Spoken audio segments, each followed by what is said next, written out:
Hey traders, TG Watkins here. And what I wanted to talk about in today's newsletter was that I'm seeing that a pullback should be coming.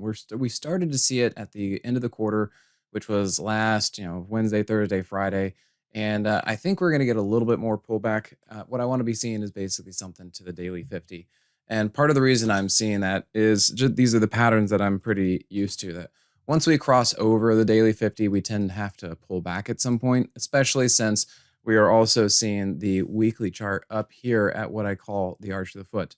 Now, if some of these patterns don't make sense to you, or this is the first time you've been hearing about them, then come check out more of my classes and everything else, my live trading room that I do so that you can get up to speed with them. But it is these patterns where we cross the 50, we run into resistance, and then we come back down to the 50 that I tend to see, especially since the Moxie indicator is still below zero.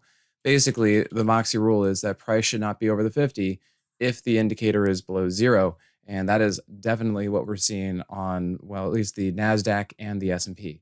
Then if we come and take a different look, if we go over to the SOXX, which is the semis, and we can see that this pattern has already worked out. So look here, you can see that price was able to get over the daily 50, but notice that the Moxie indicator was below zero. Therefore, price should not have been up there, and it was only a matter of time until price is going to pull back to the daily 50 and or below. That's fine. I'm just saying that we're at least going to come back down to the 50. Same thing here. We got the arch of the foot right there on the weekly pattern. And at least on the semis, it came down to the hourly 200. So definitely envisioning a pullback is going to be coming. Now, if we look at Amazon, we could say this Amazon looks exactly like the NASDAQ, basically the same exact pattern like that. And what's happening is we can see that price was crossing the 50, running into resistance, and then it should come back down to the 50. Now, the difference here, the wrinkle is that the Moxie indicator is still above zero here. So perhaps Amazon is actually a little bit stronger than the indexes. But big picture, I'm still worried about the weekly chart with price kind of running into that weekly 50. It can definitely go over it, but that same rule, that same situation where I was saying that price should not be over the 50 if the Moxie indicator is below zero, well, look what we have on the weekly chart. Price should not be over the 50 if the Moxie indicator is below zero. And that's what we have setting up. So that was part of what, if I zoom out here just a little bit, that is part of what we saw. And you can see here, there was the Moxie price trigger saying that the Moxie indicator was now negative.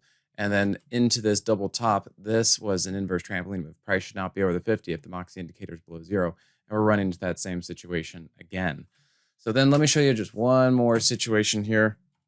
If we go over to PLL, and not that this is anything related to any of the moves we're seeing, it's just a structural setup that I wanted to show you because I can demonstrate that this is what I'm expecting. So if we look here with PLL, you can see here's price crossing the 50, runs into some resistance, and then you can see right there, it takes a quick pullback into the 50. That is basically what I'm envisioning for the markets and some of the bigger names to do. Now, in that case, it did bounce. So we're going to have to see if the indexes want to do that too. But if we even zoom out even further, we could say it was the same pattern. Cross the 50, run into resistance, and back down to the 50. It's amazing in this case. It was like the same pattern twice, and then it eventually resolved to the downside.